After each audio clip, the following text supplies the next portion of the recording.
Assalamualaikum warahmatullahi wabarakatuh. Salam sejahtera, salam budaya. Rahayu, rahayu, rahayu.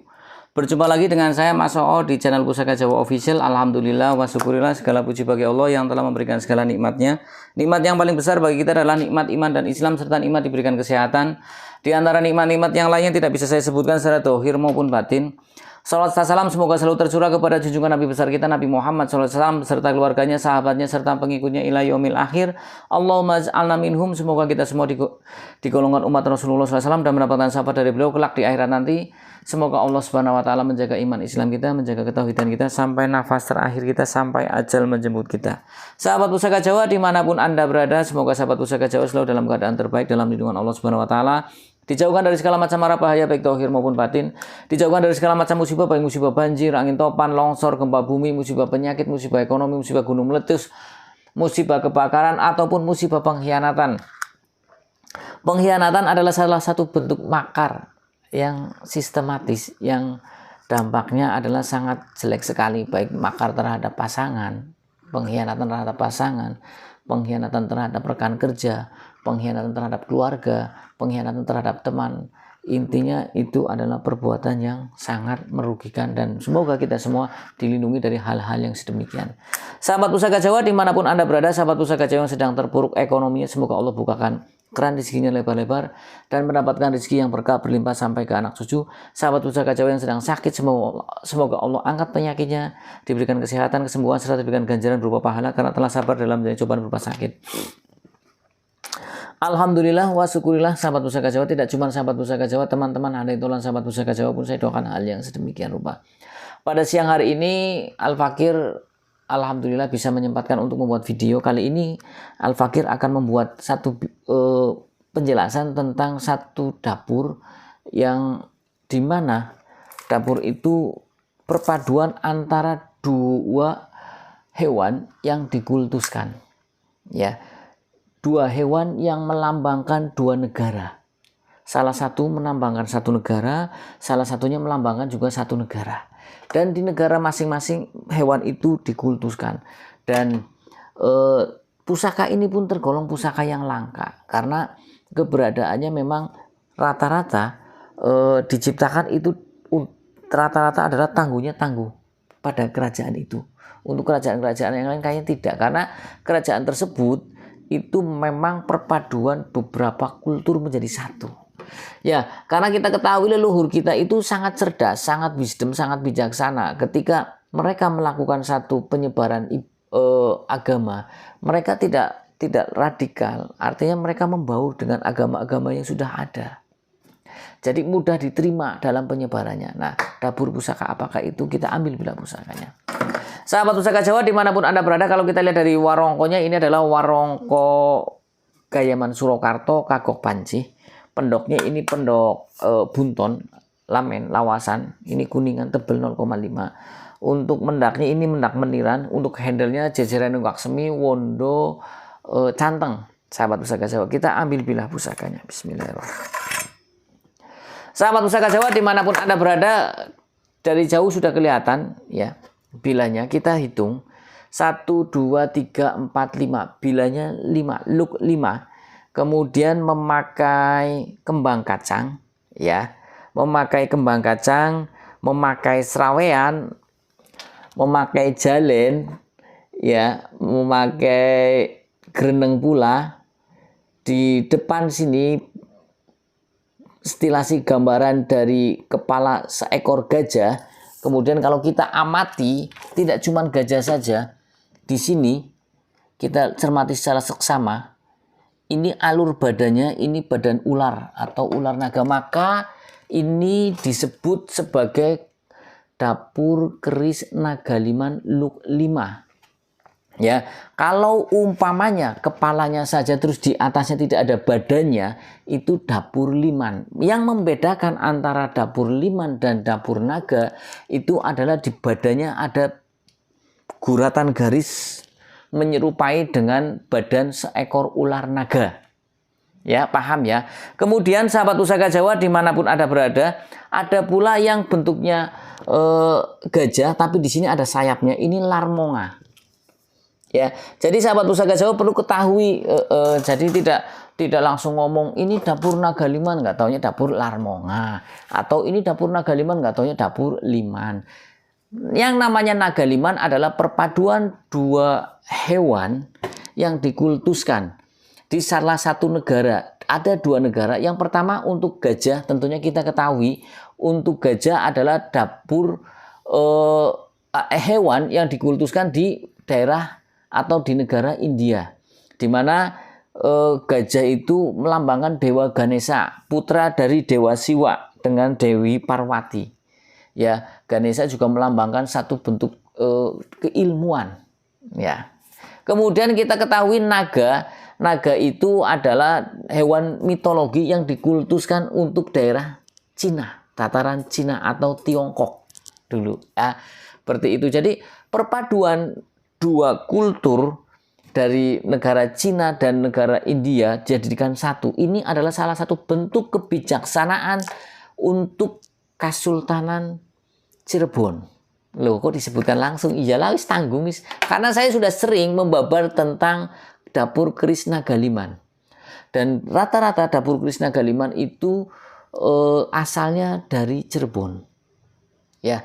Nah, kita ketahui sahabat Pusaka Jawa, di Cirebon ada salah satu kereta kencana Paksi Nagaliman. Ya, bentuknya ada itu malah 3, burung Garuda dijadikan satu, naga, kemudian gajah. Kepalanya gajah, ya, telanjangnya gajah, tapi juga ada sininya seperti seekor naga, juga ada sayapnya, dan itu kereta kencana yang dipakai hanya untuk event-event tertentu. Mungkin sekarang tidak dipakai karena umurnya yang sudah ratusan tahun, kemudian dipakailah duplikatnya ketika untuk sekedar event-event tertentu pun untuk arak-arakan, tapi itu yang dipakai duplikatnya. Sahabat Pusaka Jawa dimanapun Anda berada, sekarang kita babar dulu tentang panjang bilahnya lah, biar kita lebih enak membabarnya. Panjang bilahnya ini adalah 37,5 cm, keris standar. Ya. Kemudian di bagian sini, ini ramping sahabat Pusaka Jawa. Di bagian sininya ini 1 cm. Ya. Untuk bagian bilah sini 1 cm. Kemudian di bagian bawahnya ini 5 cm. Kemudian untuk panjang gonjoknya ini 8 cm setengah. Cukup panjang. Ya. Sahabat Pusaka Jawa dimanapun Anda berada, kalau kita lihat dari pucukan bilanya, ini adalah nyujen. Ya, kita ketahui pucukan bila ada 6, nyujen, anggabakopong,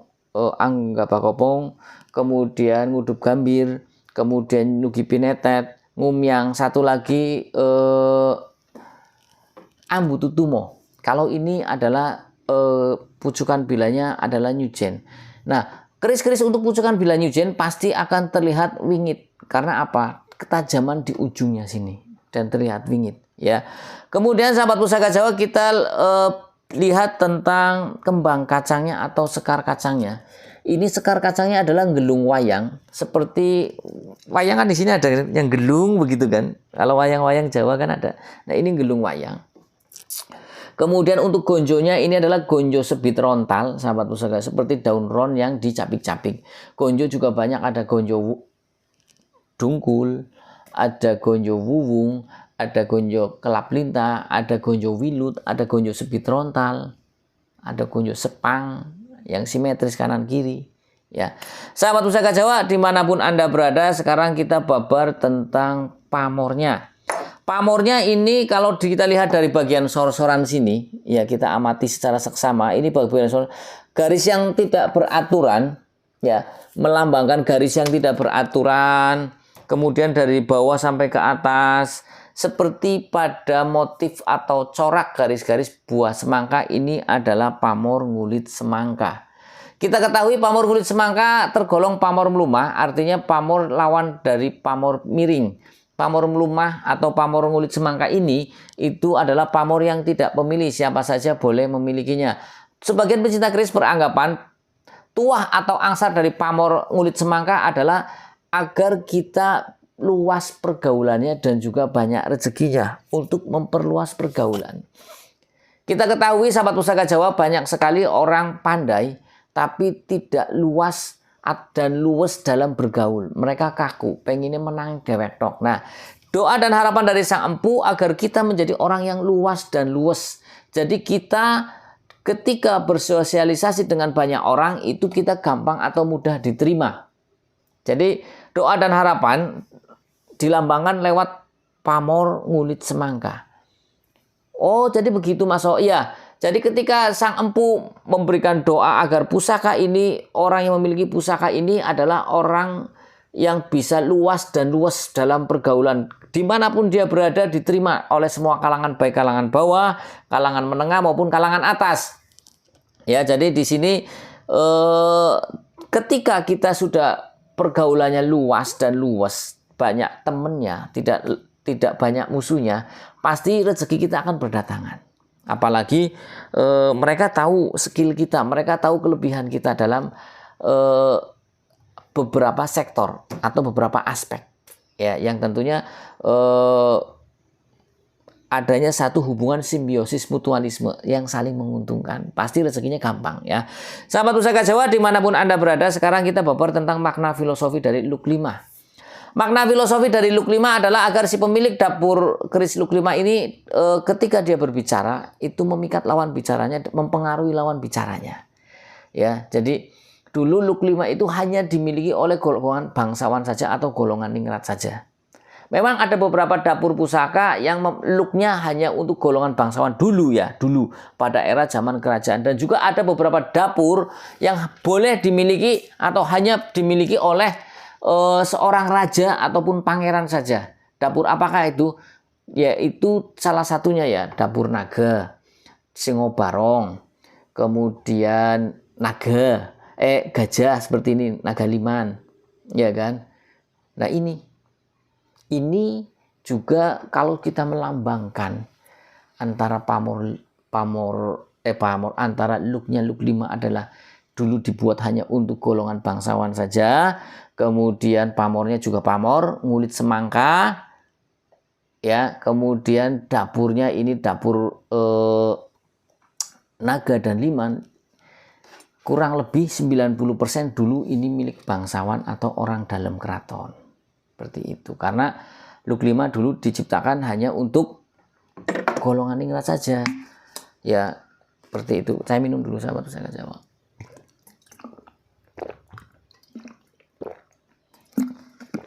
Sekarang kita babar kenapa kok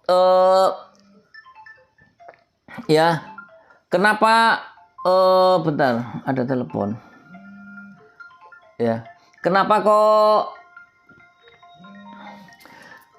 Kenapa dapur ini dimiliki oleh para bangsawan saja? Begini sahabat Pusaka Jawa, kalau kita telaah ya, gajah tadi sudah dibilang adalah satu hewan yang dikultuskan ya, yang dikultuskan oleh bangsa India, terutama oleh agama Hindu di mana putra dari Dewa Siwa itu adalah Ganesha ya, yang dilambangkan dengan gajah, kan seperti itu. Nah, kemudian sahabat Pusaka Jawa dimanapun Anda berada, untuk naga juga hewan yang dimitologikan atau dikultuskan juga, baik di negara Cina maupun di Nusantara.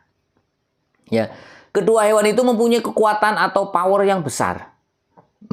Ya, diharapkan si pemilik pusaka ini mempunyai kekuatan yang besar pula, juga wilayah yang besar pula. Makanya kalau kita lihat untuk kekuatan wilayah yang besar berarti lebih cocok dimiliki oleh para petinggi atau para pemimpin. Ya, di sini melambangkan gajah. Gajah tahu sendiri, ketika berperang tunggangannya siapa? Ketika berperang zaman dulu gajah, yang memakai tunggangan gajah itu hanya raja dan keluarga-keluarganya yang ningrat-ningrat ya. Yang lain mungkin kuda, onta, kan seperti itu ya. Nah, naga juga melambangkan satu kejayaan, kekuasaan ya, seperti itu. Nah, tapi sahabat Pusaka Jawa, kalau kita lihat dari perpaduan dapur ini juga tidak lepas ketika kita mempunyai keris dapur Nagaliman ini kita diharapkan juga dapat mengayomi. Jangan cuman hanya memperoleh tahta, kekuasaan, kekayaan, jabatan, tapi juga dia lupa akan rakyatnya. Nah, di sini tidak seperti itu. Ya, sahabat Pusaka Jawa. Nah, sahabat Pusaka Jawa dimanapun Anda berada, kalau kita lihat dari apalagi tadi pasikutannya ya, ini pasikutannya sudah jelas, garapnya garap, insya Allah garapnya ini adalah garap Cirebon. Sahabat, estimasinya Cirebon. Cirebon sendiri kan satu zaman atau satu era dengan kerajaan Demak. Ya, cukup sepuh juga. Cirebon cukup sepuh. Ya, di mana Cirebon lebih terkenal pendirinya mungkin ya itu Pangeran Cakrabuana atau Walang Sungsang atau Kusangkan, seperti itu. Petilasannya ada di daerah Talun, Cirebon sana. Nah, sahabat Pusaka Jawa dimanapun Anda berada, kalau kita lihat dari besinya yang hitam kebiruan, ya ini kalau kita lihat ini adalah besi Karangkijang. Besi Karangkijang sering disebut sebagai pendetanya besi. Kenapa dinamakan pendetanya? Berarti pemimpinnya lah. Dan besi Karangkijang tuanya ampuh. Artinya ampuh apa? Apa yang dihajatkan oleh sang empu maupun sang pemesan awal keris ini itu sinkron dengan doa-doanya. Kalau doanya untuk memperluas pergaulan, ya itu sama. Ya, kemudian agar omongannya itu dipercaya, mempengaruhi lawannya sama juga. Nah, sahabat Pusaka Jawa dimanapun Anda berada, sekarang kita rangkum secara keseluruhan makna filosofi dari dapur keris Nagaliman Luk 5 ini. Diharapkan agar si pemilik dapur keris Nagaliman ini itu satu, pergaulannya luas dan luas. Kemudian setiap omongannya itu mempengaruhi lawan dan lawan pun terpengaruh. Ya, kemudian dia bisa memiliki tahta, kejayaan, kekayaan, dan juga dia mempunyai pengayoman. Artinya tidak cuma untuk diri sendiri, tapi untuk rakyatnya, untuk wilayahnya itu bagus. Jadi keris Nagaliman cocok dipakai siapa? Cocok dipakai untuk orang yang ingin besar. Ya, buat pedagang bisa Mas, bisa. Karena di sini juga agar pergaulannya luas dan luas. Karena seorang pedagang ketika mau ekspansi tentunya dibutuhkan satu kecerdasan dalam lobi-lobi. Baik di wilayah pemerintahan, ketika membuka lahan kan pasti ada izin dari pemerintah setempat kan seperti itu. Ya, sahabat Pusaka Jawa dimanapun Anda berada, sekarang kita lihat ya. Sekarang kita lihat dari besinya. Ini besinya cukup, kalau ditangting begini ya, karena di bawahnya besar, di atasnya kecil, jadi jatuhnya ke atas. Ya enak lah ya, ditangting enak seperti itu. Gerenengnya pun cukup jelas ya. Ini gerenengnya pun cukup jelas. Jadi memang keris Nagaliman itu tergolong keris yang cukup langka, jarang dimiliki. Ya dulu saya punya berapa ya? Ada lumayan banyak. Cuman memang cepet habisnya, tinggal satu ini. Ya. Dulu pernah saya punya Nagaliman bekas punya Kapolwil Pekalongan dulu, almarhum. Iya, alhamdulillah dapat seperti itu. Nah, sahabat Pusaka Jawa dimanapun Anda berada, saya kira itu saja. Sahabat Pusaka Jawa yang baru nonton channel YouTube saya, silahkan pencet tombol subscribe, like, share, on, comment. Kemudian pencet tombol notifikasi lonceng untuk mendapatkan video-video ter-up-to-date dari saya. Jangan lupa sahabat Pusaka Jawa, doakan saya agar selalu semangat dalam membuat video-video reguler untuk YouTube. Dan mudah-mudahan apa yang saya sampaikan menjadikan ladang ibadah saya kelak di akhirat nanti ya, dan mendapatkan keberkahan di dunia wal akhirah. Ya, dari saya itu saja. Assalamualaikum warahmatullahi wabarakatuh. Salam sejahtera, salam budaya. Rahayu, rahayu, rahayu. Alhamdulillah.